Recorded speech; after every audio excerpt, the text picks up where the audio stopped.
Hoje vamos falar um pouquinho sobre novidades do Creo 7, né? Ferramenta lançada aí alguns dias atrás e que traz algumas novidades que de certa forma são bastante interessantes, até de compartilhar com todos vocês, né? Acredito que algumas pessoas já me conhecem, algumas talvez seja a primeira vez que está entrando, acessando aqui um webinar pela InfoAx. Eu sou o Renato, tá? Eu sou o coordenador de pré-vendas aqui na empresa e eu desenvolvi algumas situações que mostram as novidades da versão 7 do Creo, tá? Pra gente é uma alegria bastante grande poder compartilhar isso com vocês e estamos percebendo que a cada novo assunto que é levantado, mais e mais participantes vão fazendo parte desses nossos eventos, né? Isso aqui é bem bacana porque faz com que a gente sempre tenha essa motivação adicional para criar esse tipo de conteúdo e compartilhar esse conteúdo com todos vocês, né? É importante também comentar que a versão 7 do Creo ela vem com bastante coisa, tá? Então tem muita coisa, tem muita novidade, tem bastante ferramenta nova ou, de certa forma, funcionalidades de ferramentas que já existiam que foram melhoradas ou aprimoradas. Para a gente entender até um pouquinho melhor o que a gente vai fazer no dia de hoje, né? Então eu gosto sempre de criar uma agenda para a gente ficar bem localizado quanto à programação. Então, como de costume, eu gosto sempre de falar um pouco sobre InfoAxis para vocês entenderem também sempre aquele conceito. Tá, hoje eu utilizo um software de uma empresa, mas quem é essa empresa, né? Então eu gosto de falar um pouquinho sobre a história de InfoAxis. Eu vou passar de forma bastante rápida por esse assunto, afinal de contas temos bastante coisa para ver, né? E até relacionado à questão de novidades do Creo, eu vou separar esse conteúdo em duas etapas, tá? Hoje a gente vai falar sobre o core do Creo Paramétrico. Eu vou explicar o que é isso, tá?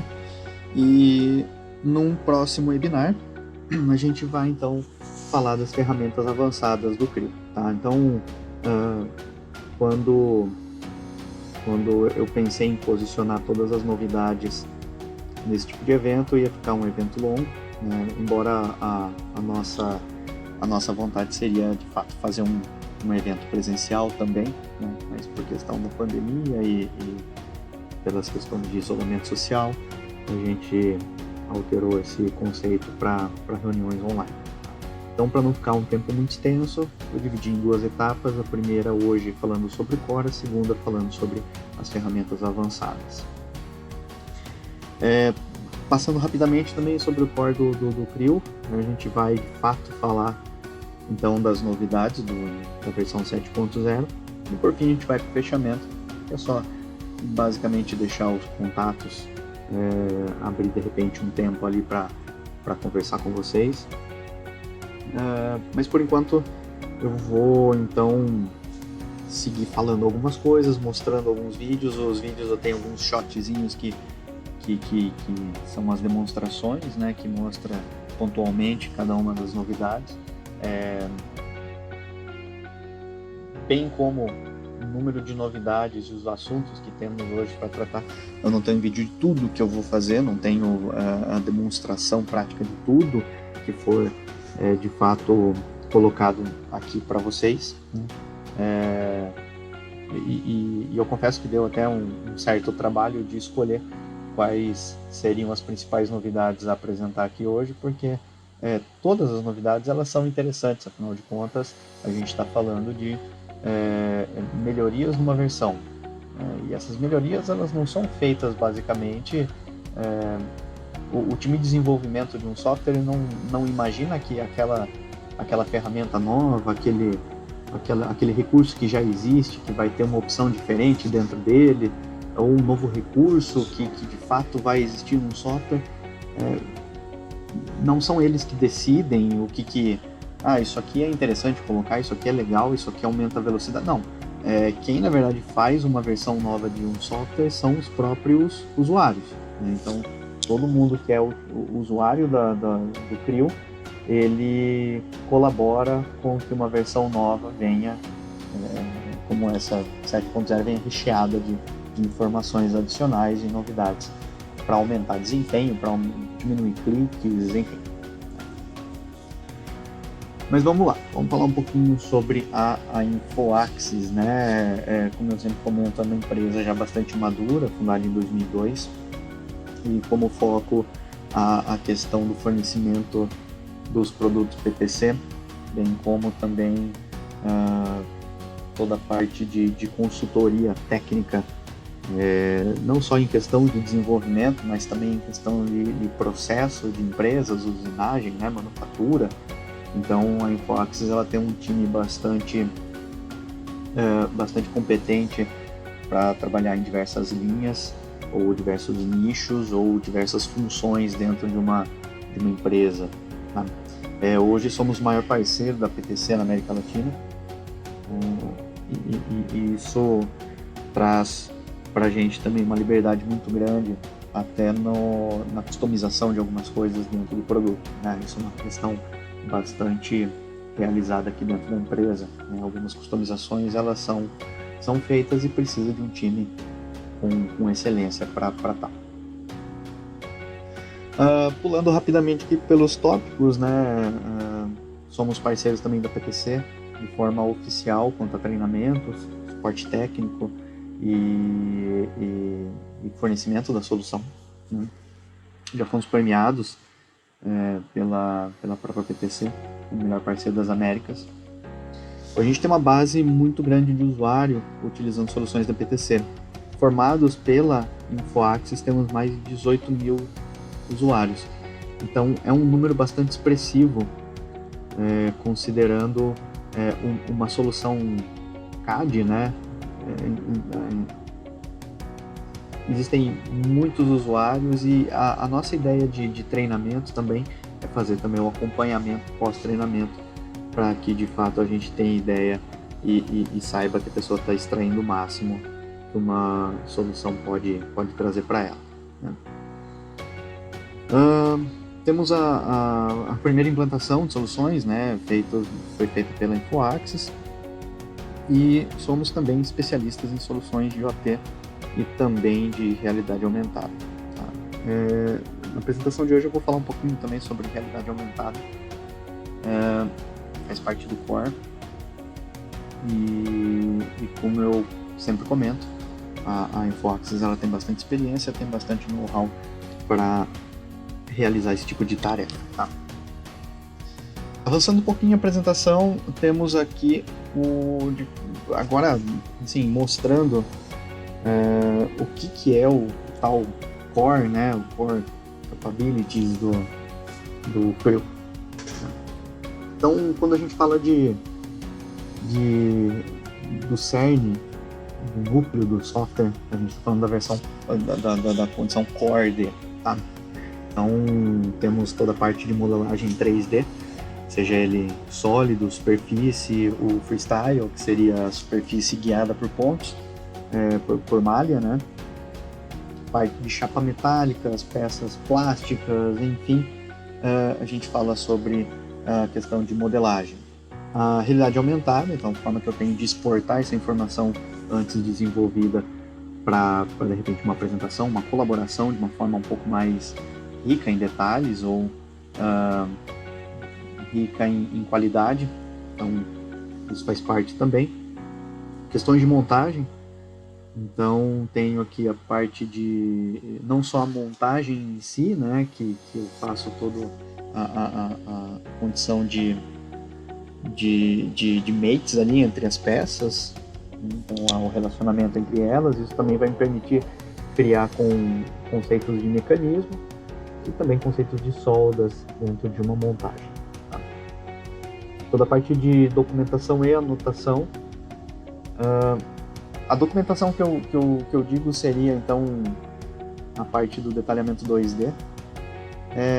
Mas a questão de anotação é bastante importante e ele também entra no conceito de MBD. Então, dentro do ambiente 3D, eu consigo aplicar as informações dimensionais de um produto, bem como de forma e posição, enfim, e exportar essa informação para que seja evitado, de repente, uma impressão de papel. É uma tendência, de certa forma, que está aumentando, né, a utilização do MBD, e basicamente isso já vem no pacote core do Creo. Tá?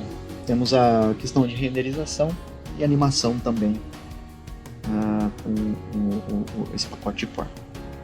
Tecnologia Unite seria a tecnologia de eu conseguir colaborar com outras soluções CAD. Eu recebi um arquivo de um software que não é o Creo. Eu não só consigo importar o arquivo, como eu consigo apenas abrir essa geometria. Então, se de repente eu estou dentro de um conjunto que uma peça faz parte dele e alguém me forneceu esse arquivo de uma outra solução CAD, eu basicamente não preciso converter esse arquivo, eu posso abri-lo e colocá-lo dentro da montagem e sem fazer nenhum tipo de modificação na estrutura natural desse arquivo, que seria a extensão de fato desse arquivo. O que garante que, se de repente essa peça for substituída no meu arquivo de projeto, eu tenho a minha atualização também realizada, porque eu estou basicamente falando do mesmo componente, eu não estou criando conversões. Essa é a tecnologia Unite. Mas ela também funciona para importação, onde eu quero de fato converter isso aqui para Creo e trabalhar com ele a partir do momento que eu faço esse tipo de abertura com a importação, com a conversão. Né? Condições para manufatura aditiva, né? Então exportar esse documento para uma impressora 3D também é possível, e o monitoramento de performance, que daí seria questões mais administrativas do software também. Tá?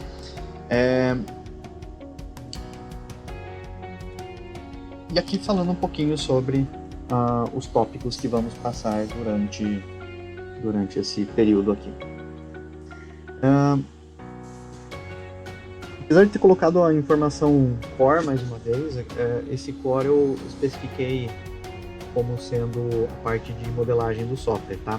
Então eu poderia substituir isso apenas para modeling, que resolveria também. Então, mas eu deixei core modeling, tá? Então a gente vai passar sobre questões de modelagem, chapa metálica, soldas, a parte do freestyle, detalhamento no MBD. Multi-body design é para mim, uma das melhores novidades da versão 7. Ele vai abrir um leque gigantesco quanto a possibilidades de modelagem e gerenciamento de processos. Eu criei alguns exemplos que vão mostrar então alguns benefícios, né? Quais são os benefícios de utilizar essa ferramenta em determinadas situações. Então, um pouquinho de realidade aumentada e, por fim, finalizando com renderização. Tá?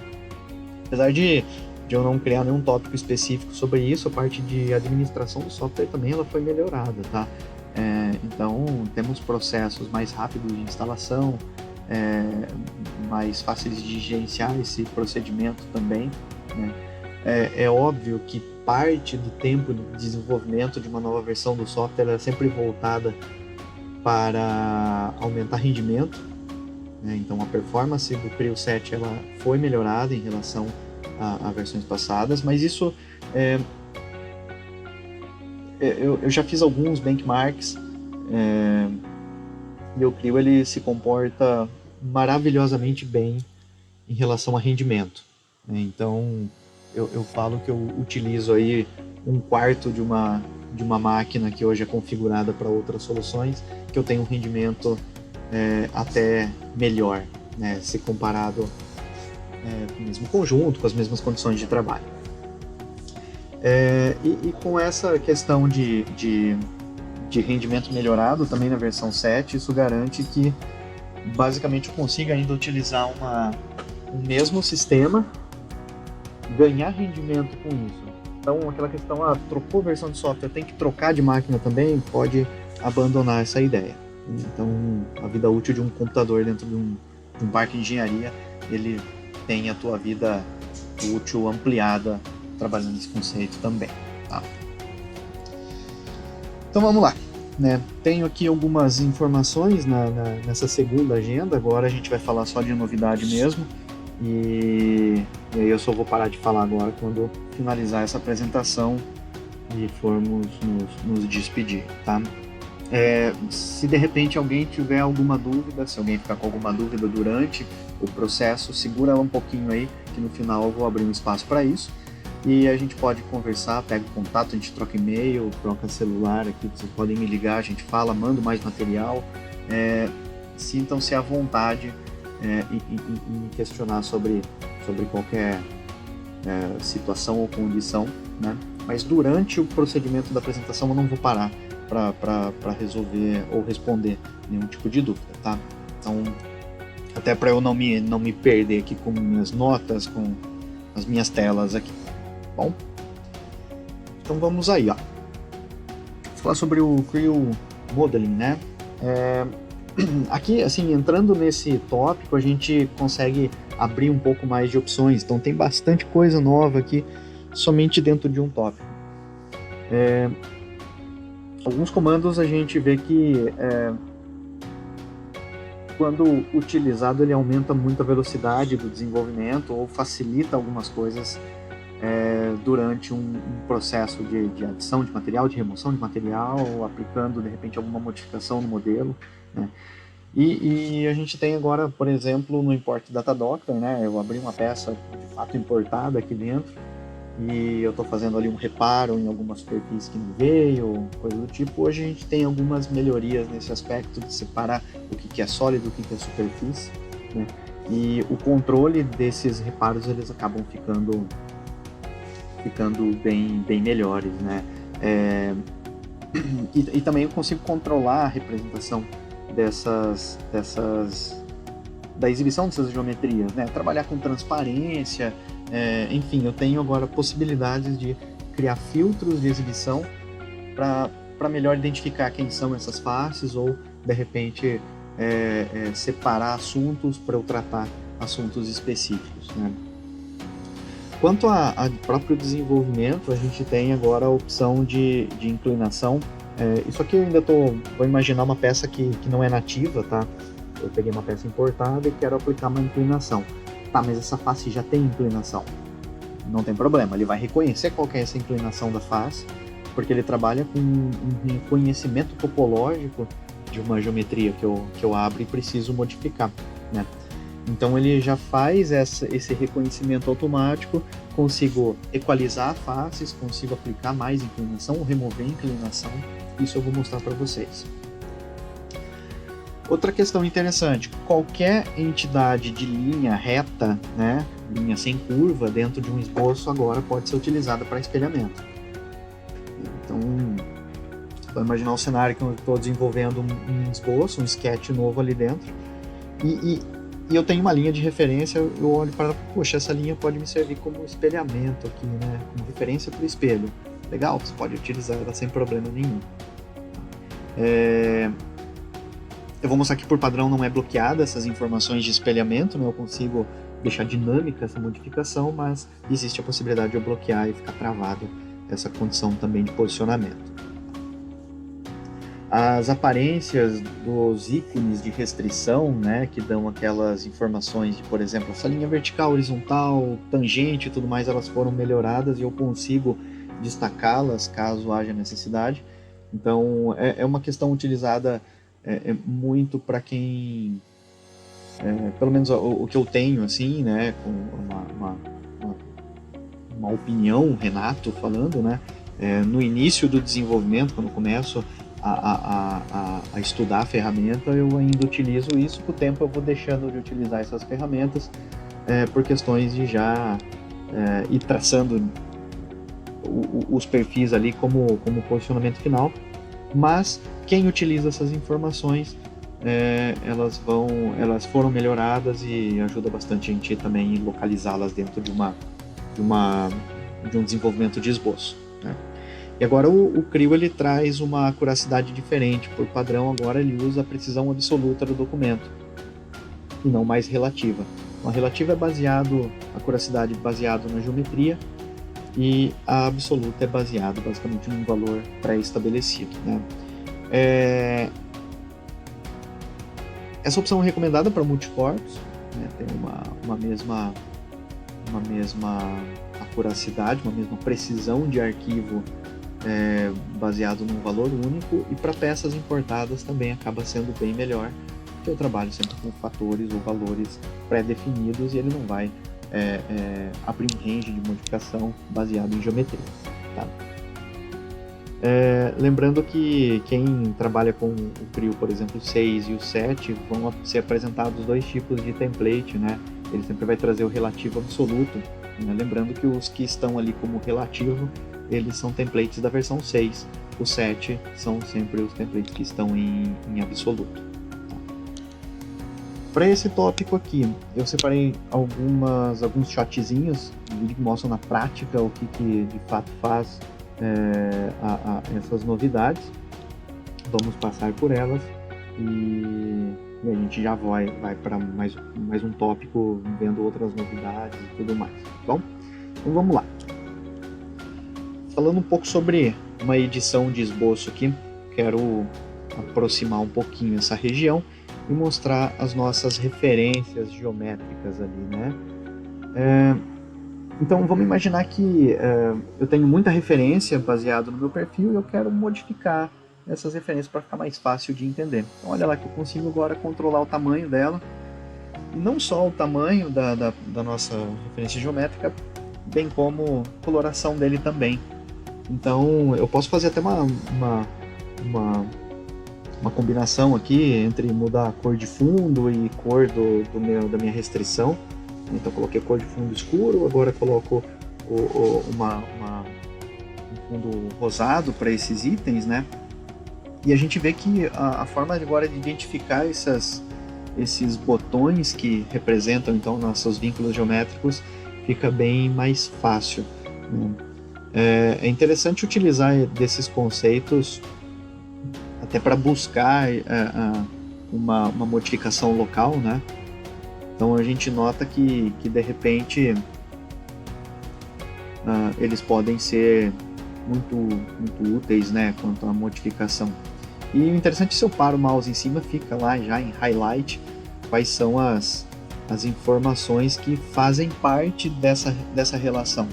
Então tem de repente uma condição de igualdade, tem uma condição de horizontal entre dois pontos, ele vai deixando em highlight quais são os componentes, e aí eu tenho a certeza que de fato, se eu deletar alguma coisa ou modificar alguma coisa, quem será esse item que será removido ou modificado. Então essa questão de agora a possibilidade de eu tenho de tanto modificação desses componentes, bem como a localização do que está acontecendo aqui, isso ajuda muito o processo do dia a dia. Eu acho interessante colocar também um vídeo como esse para assim, mas esboço, né? O sketch dele foi melhorado? Sim, né? Sketch é o que você usa em quase 100% do seu tempo. Então, se a gente melhorar sketch, a gente consegue melhorar próximas etapas também. E, obviamente, para eu conseguir ter uma máquina desenvolvida, montada, testada, né, simulada, ela começou por um sketch. Então, se o sketch vai bem, o restante acaba sendo uma consequência desse meu primeiro processo. Bem, como o desenvolvimento de espelhamento dentro de sketches também, percebam que ao selecionar uma linha de centro, bem como sempre funcionou, o sketch ele trabalha com espelhamento de forma bem tranquila, né? Só que agora, olha o que eu vou fazer aqui no espelho. Vou pegar uma linha do meu modelo mesmo, e ela pode de fato ser utilizada. Lembrando que eu comentei, né? Ele não é amarrado, ele não é bloqueado quanto às linhas. Então vamos fazer uma outra condição agora. Vamos voltar um pouquinho. Agora eu vou pedir para que seja modificada a opção, né? Então eu quero dizer que quando eu criar um espelhamento, eu quero de fato bloquear isso através da minha linha que foi utilizada como espelho, né? Que não é mais necessário uma linha de centro. E agora eu vou repetir o processo, selecionar os dois itens, buscar o espelhamento e novamente utilizar a linha cheia para que isso aconteça. Note que já apareceu um cadeadinho ali na linha e isso garante então com que a modificação em relação à linha de centro ou à linha de espelho não aconteça mais. Então não consigo mais jogar para cima e para baixo, aproximar ou afastar esses 4 recortes, né? Mas eu consigo ainda modificar as suas geometrias. Então, falando também sobre uma questão de inclinação, então note que o modelo é importado. Eu apliquei um primeiro processo de inclinação, ele reconheceu que isso aqui tem 5, então eu quero mudar para 10. Isso acontece agora de forma dinâmica. Eu não preciso me preocupar em apagar filetes que eu tenho na peça, né? Um outro detalhe aqui. Notem, inclusive, que todos os filetes, quando eu aplico esse conceito de inclinação, eles são reconhecidos e deixam numa cor verde clara, né? Então ele sabe que isso daqui deve manter uma referência com o modelo original, não importa a inclinação que eu coloque, seja maior ou menor. Então eu tenho agora a possibilidade de trabalhar com inclinação, já reconhecendo coisas que existem no modelo, e ele mantém toda a minha estrutura intelectual do produto. E percebam que nesse terceiro exemplo eu vou pegar faces que possuem de fato inclinações diferentes. Então vou pegar esses dois lados, são iguais, né? Então eles têm a mesma condição de 10 graus, porém agora eu vou pegar mais uma face. Então ele sabe que agora eu quero equalizar essas informações, eu quero deixar todas elas com o mesmo valor de inclinação. Da mesma forma, todo mundo já se adapta quanto a filetes ou qualquer outro tipo de recurso que eu já tenho no modelo.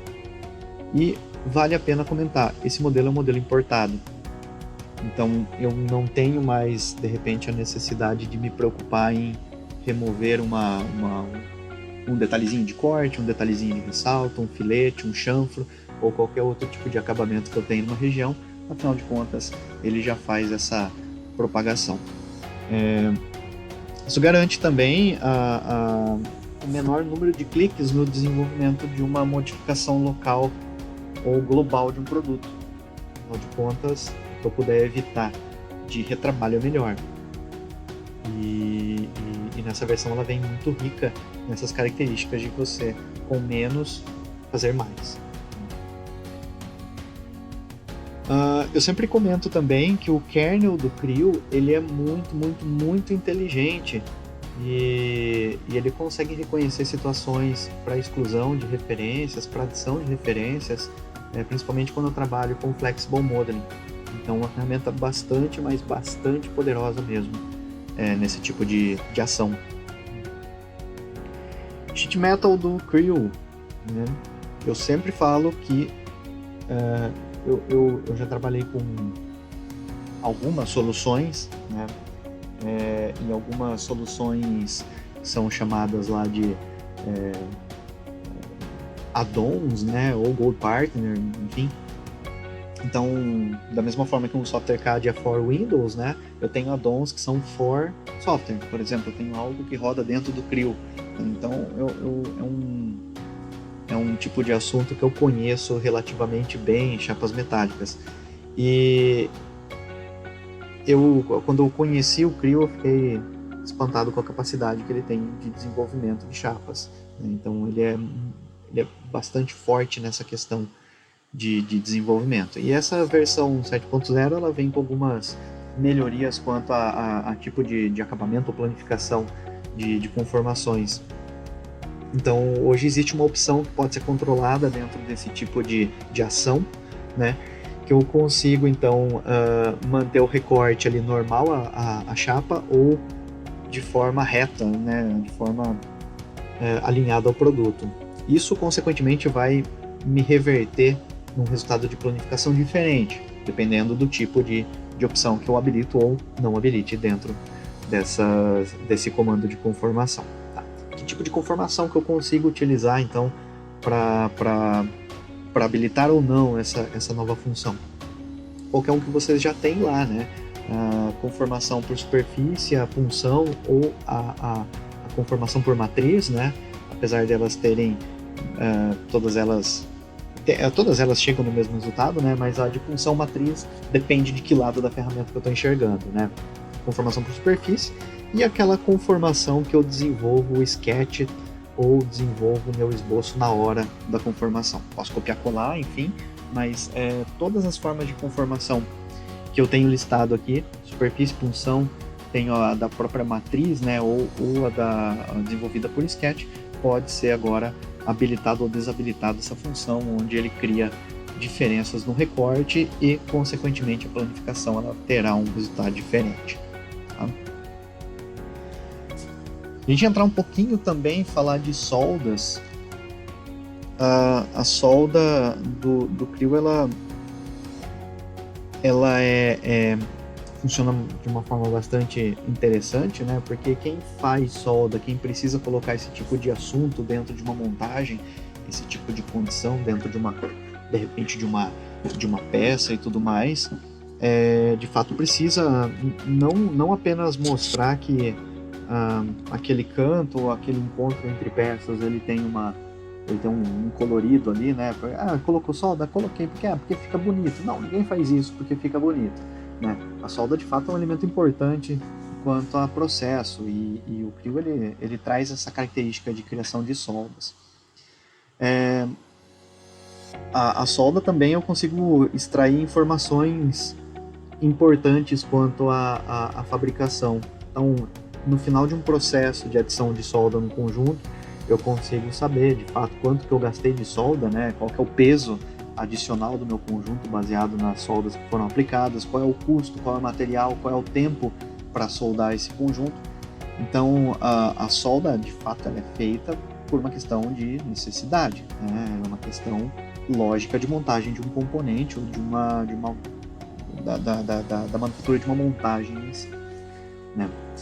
E a solda ela é dividida em dois tipos ali. Eu posso fazê-la por superfície ou criar soldas por sólido também.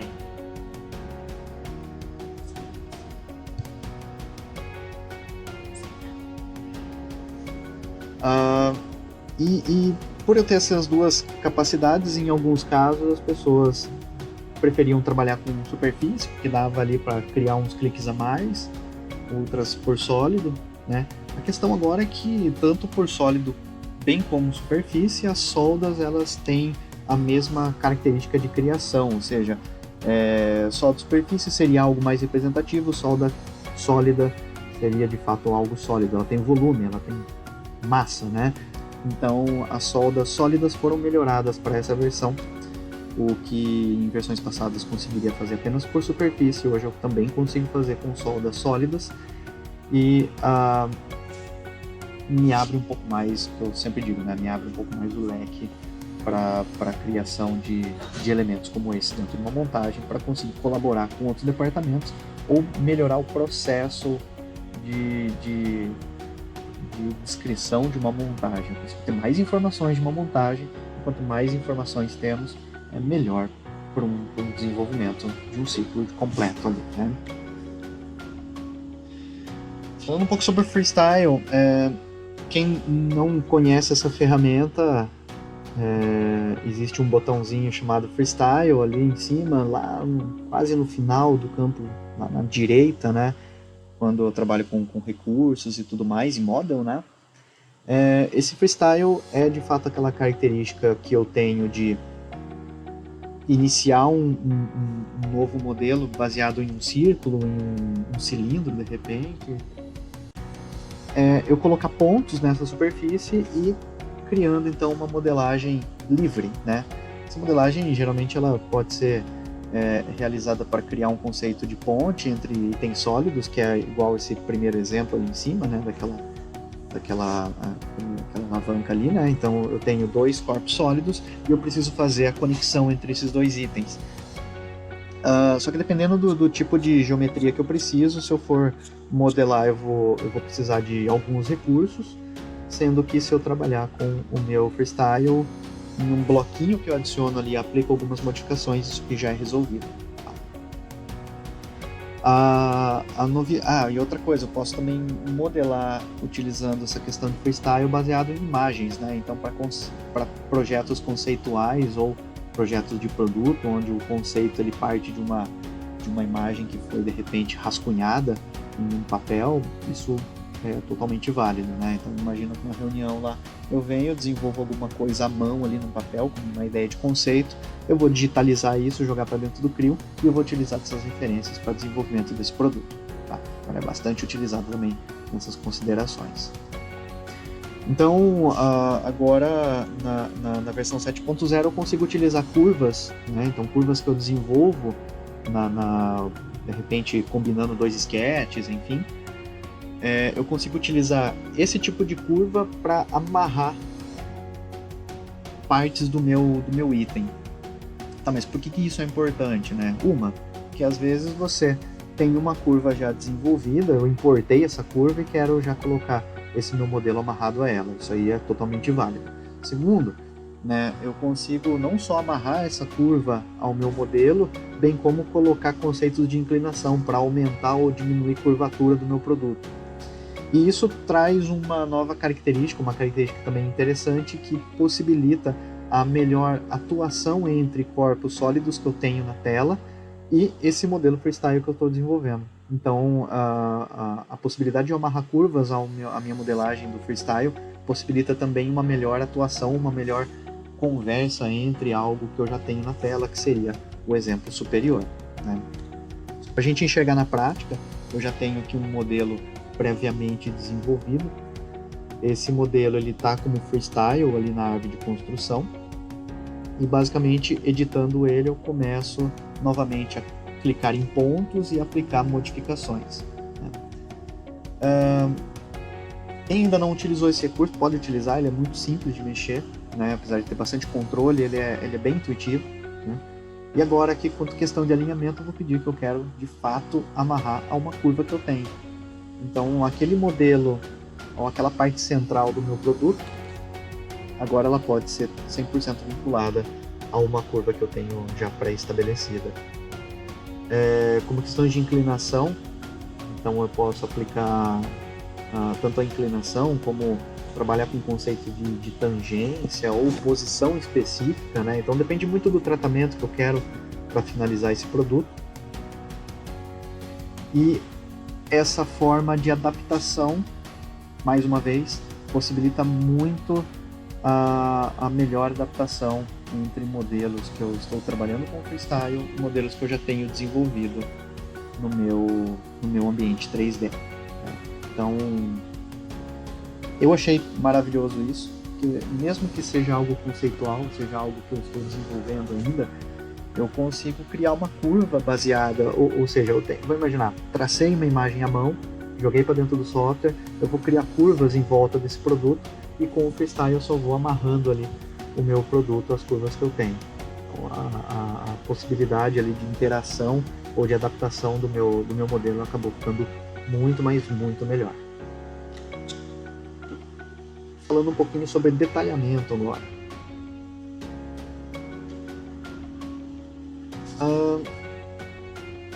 Apesar de a gente entrar nesse assunto ainda, a gente ainda não falou sobre o nosso multibody, né, o nosso corpo sólido. Eu já vou adiantar no detalhamento o assunto, né? O detalhamento aceita agora corpos multicorpos como padrões de detalhamento. E o interessante é que ele já se eu aplicar um corte onde eu tenho multicorpos, ele já troca o tipo de achura, né? Onde tem aquela seção A, né? Pode ver que tem duas buchas ali na peça, e pode ver que essas buchas já têm a condição de achurar diferente do que eu tenho no meu modelo principal. Então ele reconhece que isso é corpo sólido, reconhece que esse daí entre aspas, é uma outra peça que faz parte do meu item, tá? E não só eu coloco isso num desenho e crio todo esse processo de achurar diferente e tudo mais, bem como também eu posso especificar que esses dois componentes fazem parte de uma lista de materiais, são componentes também individuais. Então, não é porque eu tenho um corpo sólido dentro de um ambiente de peça que ele vai fazer parte daquela peça. Não, eu consigo, se eu quiser, separá-los também, sem a necessidade de criar novos documentos para isso. Eu também consigo trabalhar de forma melhorada agora com conceitos de dimensionamento ordenado. Então, quando eu trabalho com dimensões ordenadas, eu tenho uma melhor atuação dessa ferramenta, nessa versão 7. Então, muito utilizado, de repente, para quem trabalha com chapas metálicas, né? Até 1.0 e vou replicando as dimensões. Conceitos de ponto de interseção entre arestas para cotagem foi melhorado, ok? E mais algumas questões daquelas setas, os leaders que a gente vai colocando dentro de um detalhamento, também foram melhoradas, porque hoje eu consigo trabalhar de forma ortogonal com elas, mantendo o alinhamento e tudo mais, né? Avançando um pouquinho, então vamos falar um pouquinho sobre as dimensões ordenadas. Eu acho que quem já trabalha com essa ferramenta vai gostar bastante do que vai ver agora, tá? Então selecionei o ponto zero, só vou clicando nos círculos, ele vai colocando as dimensões para todo o modelo, né? E por padrão ele trabalha sempre individualizando as cotas, tá? Então pode ver que essa 100, 50 e 150 elas estão individuais. Então agora eu vou mexer um pouquinho aqui nas propriedades do documento, onde eu vou adicionar uma nova opção. Então eu tenho aqui um default para a dimensão ordenada, que ele vem sempre como sim, né? Eu vou trocar não, então ele sempre trabalha como conceitos de individualizar os itens. Olha o que vai acontecer agora. Conforme eu vou clicando, ele já vai criando esse grupo de itens de dimensão ordenada, e a modificação deles acaba sendo também em grupos. A não ser que de repente eu peça que eu quero uma dimensão específico deslocada. Mas caso contrário, essas dimensões agora elas estão sempre também disponíveis a trabalhar com grupos. Então vamos levar para o lado da rapidez no processo de cotagem agora. E falando um pouquinho sobre os leaders, né? Então, se de repente eu estou criando um processo de anotação ali, colocando um GDT novo ali no meu modelo, agora eu estou alinhando ele em referência à aresta que eu tenho, vou especificar algumas informações quanto a preenchimento mesmo do meu GDT e vou adicionar um novo leader. E olha o que vai acontecer, tenho ali já alinhado com a nova referência, colocando mais um ainda. Lembrando, assim, não tem limitação, né, quanto ao número de setas que eu coloco. Eu tenho todo mundo alinhado e por mais que eu mexa agora esse valor, todos mantêm a mesma consideração quanto a alinhamento. Então a organização acaba ficando melhor para esse tipo de solução também dentro de um detalhamento. Bom, e entrando ainda nesse assunto de detalhamento e tudo mais, né, o detalhamento que a gente fala, ele pode ser com papel ou sem papel. Eu falei isso um pouquinho atrás, né, no início da apresentação. O que a gente acabou de ver agora foi detalhamento com papel, agora a gente está falando de detalhamento sem papel, trabalhando com MBD. Né? Então agora foram adicionadas duas novas normas que englobam a ISO e a ASME, que isso vai fazer diretamente modificar o tipo de simbologia aceitável ou não dentro de uma condição de detalhamento, né? Não é novidade para quem já trabalhou com essa ferramenta que se eu colocar algo em GDT que não é possível ser aplicado, por exemplo, uma face é paralela com outra, eu coloquei uma condição de concentricidade entre um e outro, ele vai me falar isso, vai falar, opa, isso aqui que você está colocando não funciona, né? Baseado nos cliques que você me deu, isso aqui não faz sentido, né? Então isso ele me avisa. Só que de repente alguma informação ela é possível, só que ela pode ser não aceitável baseado na norma. Então é importante conhecer também a norma que está sendo aplicado esse tipo de informação, porque agora ele possibilita mais normas de atuação e, consequentemente, ele tem mais símbolos para a biblioteca. Então, a possibilidade de detalhar em 3D também ela foi bastante melhorada. Só para a gente ver, então, trabalhando com as duas normas, né? Eu tenho o primeiro exemplo que vai trabalhar com a ISO 1101. Então, o processo que eu estou criando aqui é a adição de um novo item, né? E a adição de um novo item, provavelmente eu vou colocar algo que não funcione para essa aplicação. E o software vai me avisar. Uma vez ele me avisando, talvez eu me lembre, tô na norma errada. Modificando essa norma, se claro, for possível de ser aplicado, ele vai aceitar isso. Então, primeiro exemplo, trabalhando com a norma ISO. Segundo exemplo, trabalhando com a norma A. Biblioteca de símbolo também. O interessante é que ele vai bloqueando as referências, né? Ele vai bloqueando informações conforme os valores que eu vou colocando. E aí ele já falou que não é possível, né? Esse caractere é inválido baseado nas seleções e nos números que temos aqui. Então vamos lá. Nessa norma não é possível. E se eu trocar a norma? Claro que isso aqui não é uma tentativa e erro, né? Quem está criando esse processo sabe o que é possível ou não dentro de cada norma. Mas eu sei que na 2017 ela é possível, então essa condição de simbologia e número também. E consequentemente agora eu tenho o meu modelo com sua condição resolvida, né? Alguns tratamentos específicos também eu posso aplicar entre os componentes, né? Então eu tenho flags e itens adicionados. Então eu consigo controlar com opções agora se ele vai ser anexado ou não. Então o que antes tinha espaçamento hoje eu consigo deixar vinculado ao mesmo componente. Levando em consideração o mesmo procedimento, só que agora trabalhando com a norma ASME, tem a mesma condição de aplicação de uma simbologia que automaticamente ele já deu que não é possível de ser realizado. Então, mais uma vez, eu tenho a possibilidade de alterar as propriedades do documento e perceber, na verdade, que eu estou trabalhando numa norma que não é aplicável para tal situação. Da 18 subi para 9, eu desci para 9, né? Consequentemente, na 2009, essa simbologia é totalmente aceitável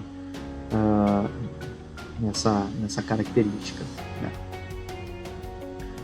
Conceitos de anotações adicionais também são possíveis, né? E controlar espaçamento entre as anotações. Então note que agora eu consigo centralizar cada uma das notas em cada uma das linhas que eu tenho ali no GBIT, o que melhora também a apresentação desses componentes e a colaboração com pessoas que vão receber esse arquivo. Então, MBD. Quem ainda não explorou, explore. Está no core do CRIO. Muito simples de usar e é claro, né, eu consigo utilizando essas referências ao ponto do que eu vou desenvolvendo meu produto. Cria um novo recurso? Pode já criar o MBD dele? Pode. Você pode inclusive utilizar as dimensões que foram criadas ou alteradas para o próprio desenvolvimento do detalhe. E vamos imaginar que você tem um MBD criado da peça e por algum motivo você não quer exportar isso para MBD. Eu criei MBD, eu acho super válida a ferramenta, mas eu ainda estou num processo de detalhamento com folha de papel. Não tem problema, né? Exporta essas informações para o detalhamento 2D lá no papel, que também é possível.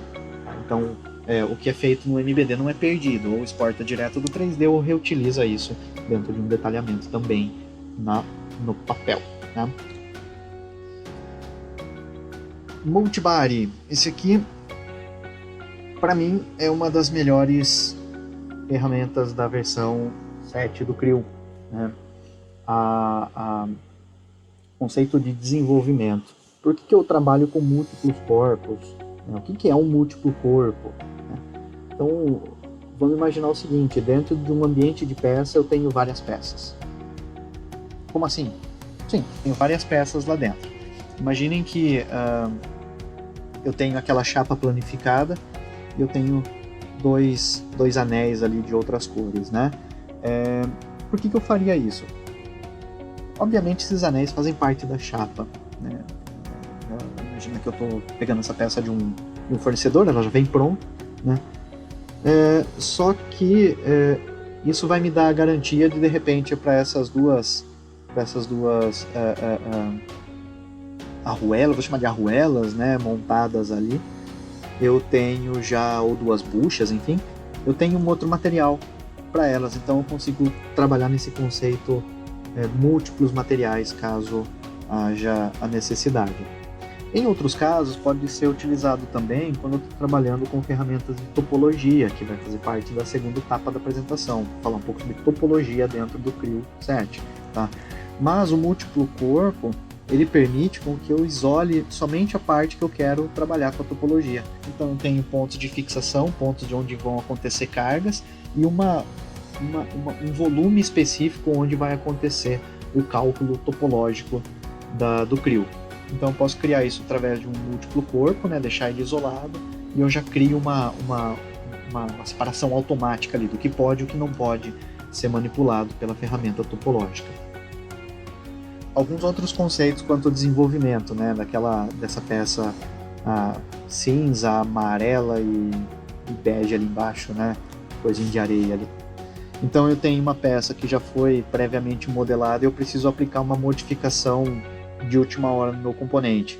Então a ferramenta de múltiplo corpo possibilita isso, porque eu vou dividir a peça em partes, vou pegar somente aquela parte que eu quero modificar e aplicar a modificação local naquele meu perfil.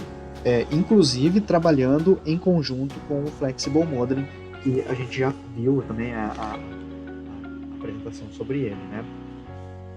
E na peça da esquerda, onde eu tenho uma peça, ela é muito parecida com um banco de bicicleta, mas não é, né? Uma capa plástica, onde tem várias extrusões sendo copiadas ali. Existem tipos de corte que eu não conseguiria fazer de forma rápida se eu não utilizar desses mecanismos de múltiplos corpos. Então vocês vão ver no desenvolvimento disso que eu não estou simplesmente cortando meu produto, eu estou cortando meu produto, deixando gaps laterais, mantendo uma condição de contorno do meu produto, né?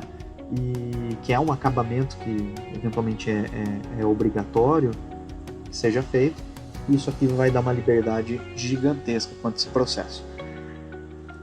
Então, olha lá, manipulação de volume, operação booleana, então vai trabalhar basicamente com adição, vai trabalhar com questões comuns, né? Então tem peça que entra dentro de peça somente que for comum, entre elas a que fica, questões de subtração.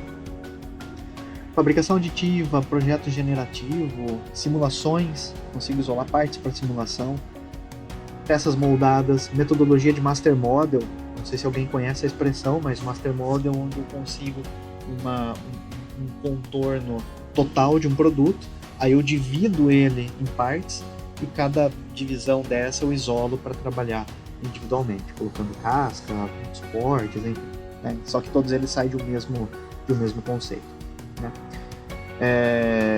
Chapas metálicas ou qualquer outro tipo de situação onde exija montagens de subpeças ali dentro, né? E ele melhora o fluxo de trabalho, porque imaginando que peças são só aditivos aqui dentro, eu não preciso ficar criando novos arquivos para representar coisas que talvez não são itens comprados de um processo de desenvolvimento, um processo de engenharia. Para a gente entender um múltiplo corpo, é um exemplo rápido que eu separei aqui, que vai basicamente mostrar uma condição inicial. Então eu tenho todos os perfis já desenvolvidos, estou adicionando ou removendo material no produto, e vai chegar numa situação onde eu preciso colocar uma casca na parte de baixo do meu produto. Só que eu sei que se eu criar todo o material e colocar uma casca, um shell, eu vou afetar o modelo todo de uma vez. Isso é ruim, né? Então eu tenho que pensar nesse conceito. Ó, eu vou criar a casca, mas a casca ela só vai atuar em partes do meu produto. Então note que nessa questão eu vou habilitar ali o Body Options e vou criar um novo corpo, né? Então esse corpo que foi criado, apesar de estar junto na tela, aparentemente terem as mesmas condições visuais, ele não funde, ele não mescla com o corpo original. E olha ali na árvore de construção que eu tenho os itens separados, e cada um deles já com os seus próprios recursos, né? Então posso ocultar, posso trocar a cor dos itens. Então isso ajuda também quanto ao conceito de organização de modelagem. Então o que eu vou fazer aqui? Eu vou colocar mais alguns pontos de material, mais aqui embaixo também, né, uma nervura. E eu sei que como esses itens não estão mesclados, se eu colocar casca tanto na parte de baixo como na parte de cima, não afeta outro item, né? Não tem como propagar. Só que aqui a gente encontrou algumas não limitações, ou seja, ele não é limitado por ser múltiplos corpos. Porque, por exemplo, se eu estou colocando filetes no meu componente, né, eu estou arredondando em cima, embaixo. Agora, se eu quiser colocar filete aqui, eu consigo trabalhar com os dois corpos ao mesmo tempo, né? E quem já, de repente, já viu algo semelhante a isso, sabe que eu não consigo filetar mais de um corpo ao mesmo tempo. O Creo possibilita isso. Isso aumenta a parametrização entre os itens. Casca só feita embaixo, porque eles não são mesclados ainda, né? E o único clique adicional que eu preciso dar, quando eu vou adicionar uma operação como essa, eu tenho que dizer, ó, eu vou colocar casca embaixo, eu tenho que falar qual corpo eu estou colocando casca, né? Então, ó, quero acionar a base e casca nessa face. E no final de um processo, basicamente, eu mesclo todos os itens, tendo um corpo único, nesse caso, como resultado final, né? Ainda se existir a necessidade, eu falo que existe também um eixo ali que entrou como um corpo novo, então eu posso simular de repente condições de montagem de um item como esse e até de certa forma utilizar isso para uma simulação, caso haja necessidade também, tá? Muito bom. Então tenho algumas informações iniciais quanto a ambientes multicorpos, né? Um segundo exemplo é aquele exemplo da capa de plástico que eu comentei. Então imaginar que eu preciso fazer um corte, esse corte reproduzido algumas vezes. Como vai dar um pouco de trabalho ficar criando item por item, o que eu faço? Eu vou simplificar essa condição aplicando os conceitos de múltiplos corpos, né? Então tem uma primeira geometria, uma primeira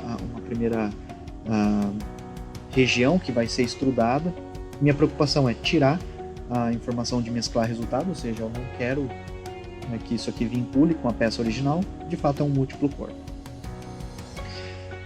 Esse múltiplo corpo, como ele vai subtrair material da peça original, eu já quero criar um acabamento no fundo dele, e criando um grupo desses dois itens eu vou fazer um padrão, né? Então eu faço o padrão do grupo, não de itens individuais, que seria da extrusão mais os chanfros. Pronto, reproduzi isso algumas vezes. Agora o que eu vou fazer? Agora eu vou utilizar referências da minha própria capa para criar o acabamento desses corpos que foram copiados no passo anterior. Então o primeiro ponto é um offset que vai ser desenvolvido aqui no modelo. Esse offset vai ser utilizado para remover material, né? Então o corpo que eu quero cortar, eu vou dizer, poderia cortar basicamente só a peça que está em amarelo, bem como essas outras peças. E notem que como eu fiz o corte com o offset, todo o contorno do produto ele é mantido com a mesma condição de acabamento. Então olhe que o tipo de recorte que foi feito nesse produto ele é diferenciado. E eu só conseguiria fazer isso de forma rápida, como foi feito, obviamente, se eu trabalhar com as questões de multicorpos. Uma outra informação, né? Uma peça importada. Trabalhar no conceito multicorpos em parceria com o Flexible Modeling. Dividindo o modelo, escolho quais são as regiões que devem ser manipuladas. E agora é um processo de fato de desenvolvimento, né? Então a peça amarela ali atrás, vou deixar ela de fora do assunto por enquanto. A minha questão agora é trabalhar com essas duas peças aqui da frente, né? Primeiro passo, colocando uma inclinação nessa minha primeira haste ali, naquele primeiro lado. Tudo isso que eu estou fazendo, estou utilizando ferramentas de Flexible Modeling, tá?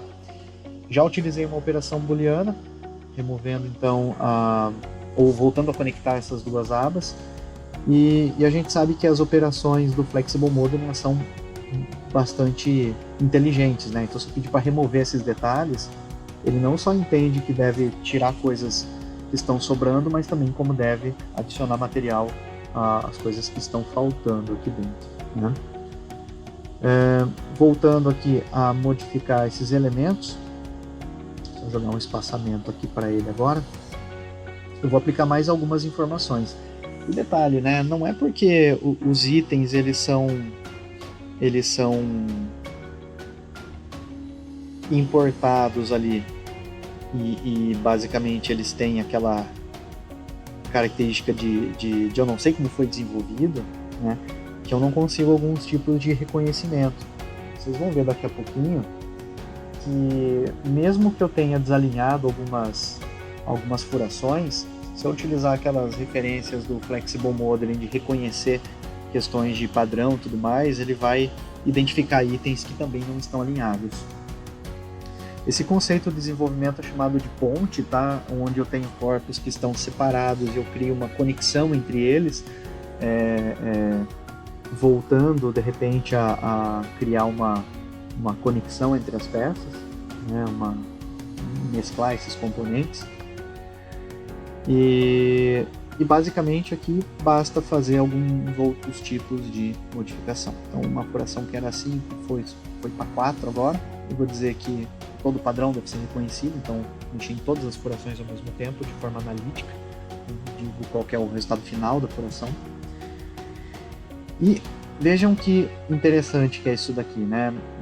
Mesmo copiado, mesmo afastado, voltado a ser conectados itens, eu vou fazer um filtro de seleções dos componentes e vou basicamente aplicar as modificações de arraste, né?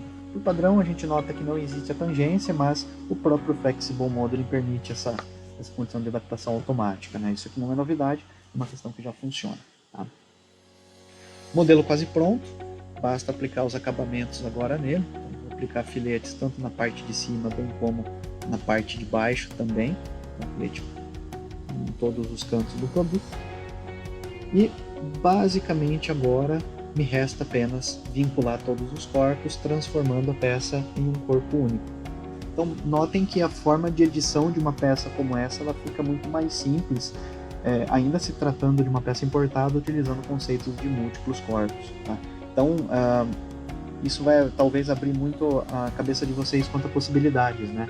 Eu tenho uma peça que se eu cortar a metade dela aqui fica mais fácil para trabalhar, isolar partes do produto, no final do processo transformo aquilo num arquivo só e tudo volta à vida normal, certo?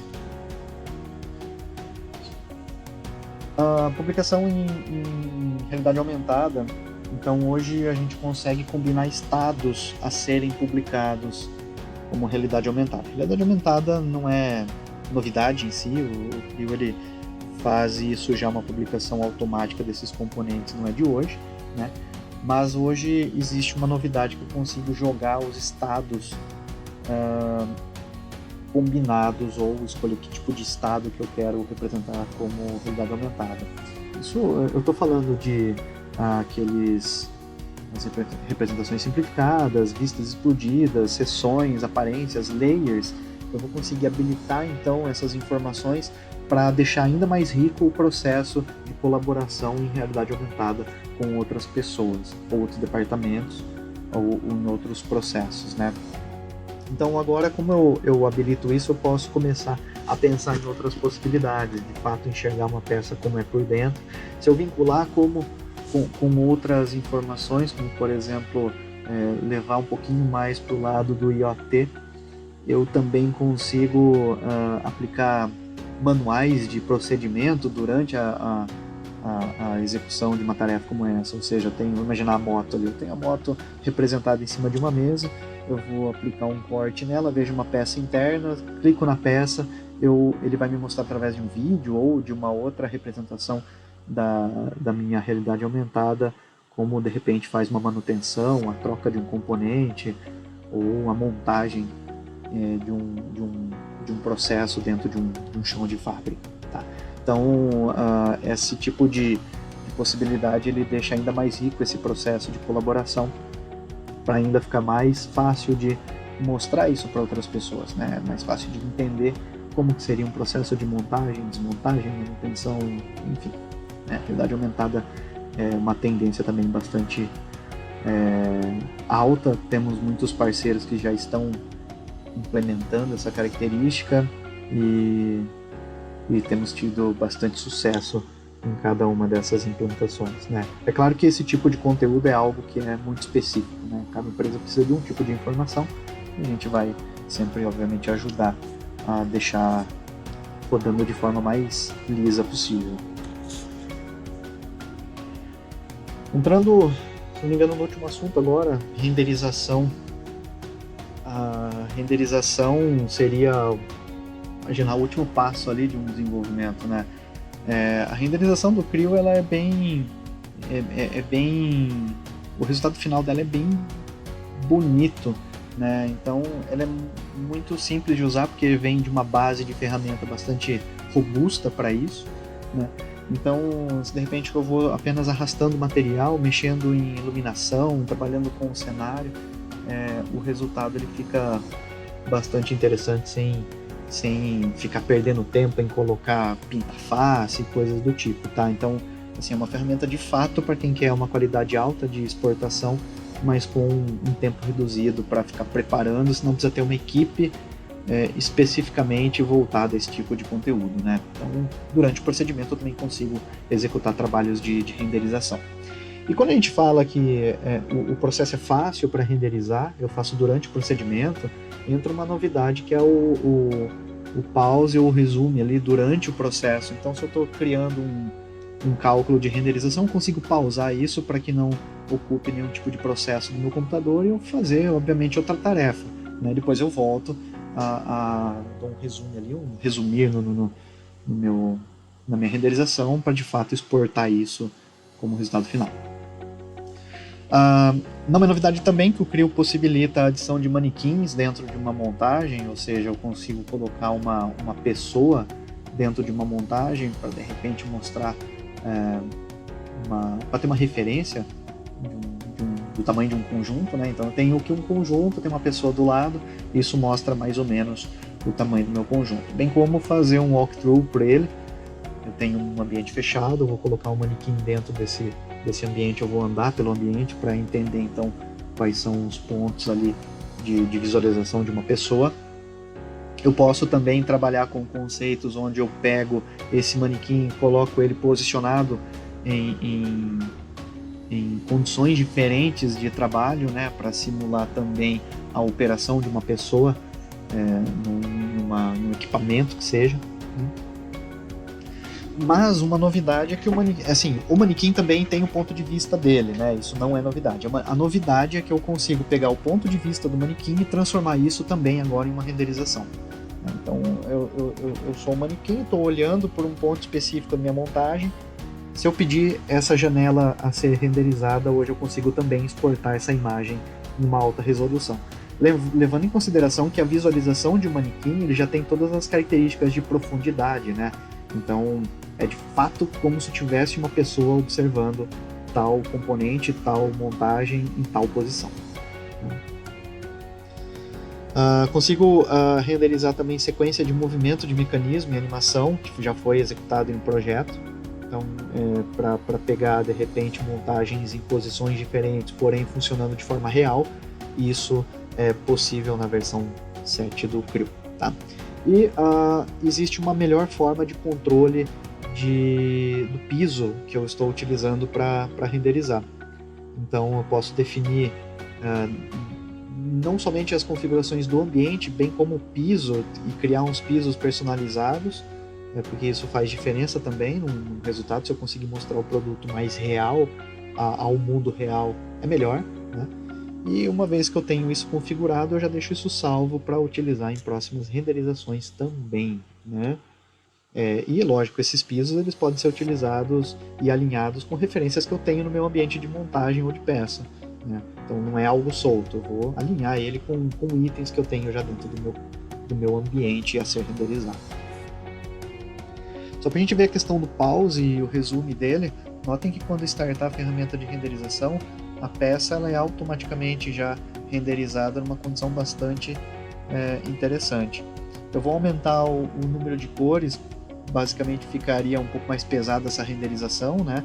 Então eu vou exigir um pouco mais do meu equipamento para isso. E eu lembrei que eu estou trabalhando com outras coisas ao mesmo tempo, então qual que é a melhor coisa a se fazer? Pausar um pouquinho a renderização e ir para o meu segundo ambiente de trabalho. Aqui eu estou no MathCAD, né? Então aqui eu vou criar algumas fórmulas, algumas equações adicionais a esse documento. De repente exporto essa informação de volta para o Creo. finalizei o processo, dou um resumo na renderização e volto a trabalhar com ela. Então eu não preciso sair do ambiente de renderização para isso, né? E vale lembrar que basicamente eu eliminei todo tipo de processo que estaria executando por trás ali do sistema. Tá? Então essa é uma primeira característica, aumentar rendimento, ganhar desempenho nos processos de elaboração e execução. O segundo ponto é de fato o ponto de vista do manequim. Então temos um manequim aqui, ponto de vista não é algo, não é nenhuma novidade, mas a novidade, a partir do momento que eu tenho um ponto de vista de um manequim já realizado ou já criado dentro de um ambiente 3D, eu vou utilizar o botão direito aqui e pedir para renderizar essa imagem também, né? Aí eu vou trabalhar com opções, que tipo de característica de qualidade de imagem eu quero, né? Ou se eu tenho isso através de uma animação, como que eu trabalho com frames ou tempos de animação. E basicamente é pedir para exportar esta renderização utilizando a visualização do manequim. Então a possibilidade agora também ampliada quanto aos conceitos de renderização, que seria, ao meu ver, o último processo, né? Quando já está tudo pronto, já despachei todos os documentos para fabricação de repente, agora eu vou começar a criar esse tipo de conteúdo visual também. Bom, falei bastante hoje, né? Eu falei bastante, mas eu queria hoje finalizar por aqui, né?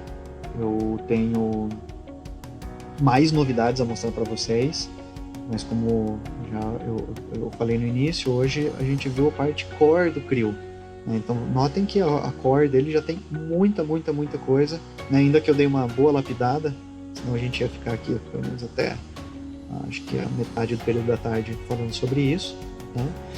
E eu vou fazer uma segunda etapa agora sobre as ferramentas avançadas, onde eu vou entrar em Flow Simulation, onde eu vou entrar no próprio Simulate dele, né? Na simulação estática, de repente, eu vou entrar no Simulation Live, eu vou entrar nas questões de estruturas metálicas, enfim.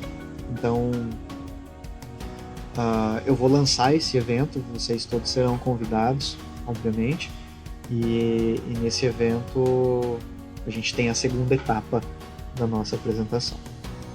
Por enquanto, hoje, eu gostaria de agradecer a presença de todos que participaram, gostaria de falar para vocês entrarem nas nossas mídias sociais e acompanharem cada um desses eventos ou dicas que são criadas dia a dia. A gente vai colocando lá informações também adicionais, né?